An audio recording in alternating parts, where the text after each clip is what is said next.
une vie sans santé est difficile. C'est pas la joie.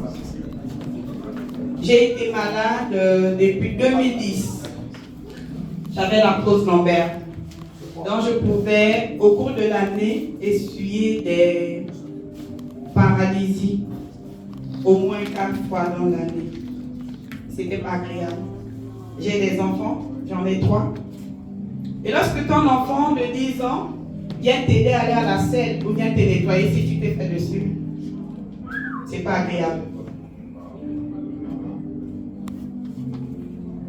J'ai fait tout ce qu'on peut faire comme examen.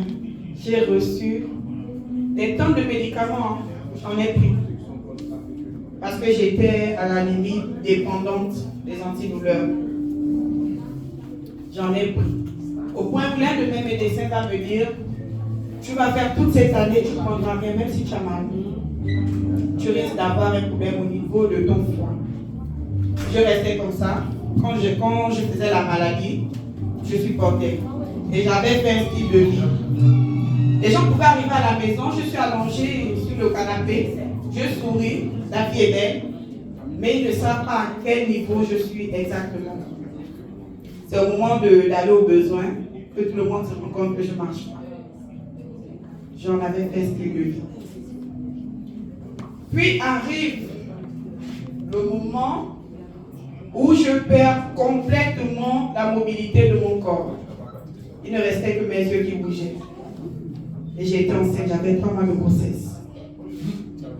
Et là, le médecin n'avait plus le choix.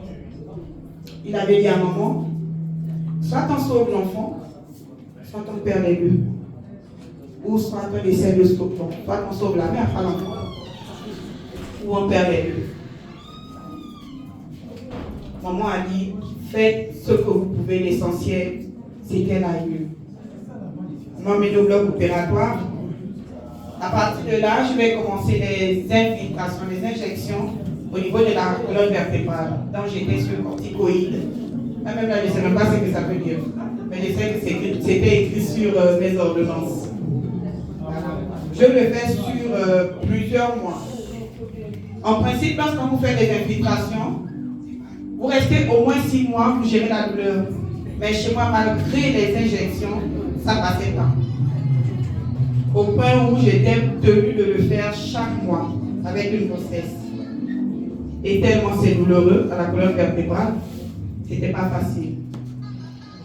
Après l'infatigable, on se connaissait, je crois, 1 ou 2 ans avant. Il va me parler de la chose. J'ai dit, mais si à l'hôpital on n'a rien fait, les compléments alimentaires, ça va me faire quoi? J'ai négligé. Il m'a encore parlé de ça, j'ai négligé. J'ai un ami qui me tenait vraiment à cœur. Jusqu'à présent, j'ai sa douleur parce qu'il est parti.